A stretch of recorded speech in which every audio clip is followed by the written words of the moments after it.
Hello বন্ধুরা, কেমন আছেন? আশা করি সবাই ভালো আছেন। বন্ধুরা, শেখ হাসিনার শাসনামলে সবচেয়ে বেশি লাঞ্ছিত নারীরা, এরকমটা জানিয়েছেন রিজভী। বন্ধুরা, শেখ হাসিনার গত 16 বছরের শাসনামলে নারীরা সবচেয়ে বেশি লাঞ্ছিত ও অপমানিত হয়েছেন বলে মন্তব্য করেছেন বিএনপির সিনিয়র যুগ্ম মহাসচিব রুহুল কবির রিজভী। তিনি বলেন যে আজ এমন একটি সময় আন্তর্জাতিক নারী দিবস পালিত হচ্ছে যখন ঘরে বাইরে সবখানে নারীরা নির্যাতিত, নিপীড়িত।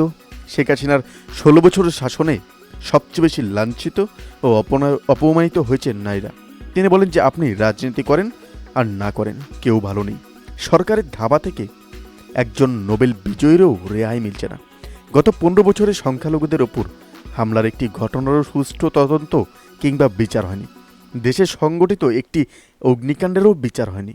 ব্যাংক খেকোদের বিচার হয়নি।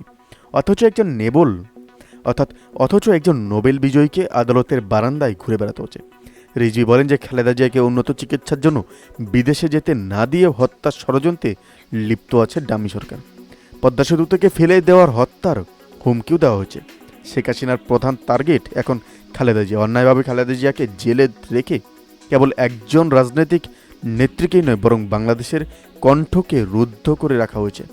বন্ধুরা, এই আপডেট সম্পর্কে আপনাদের কি মতামত অবশ্যই আমাদের কমেন্ট বক্সে জানাতে ভুলবেন না।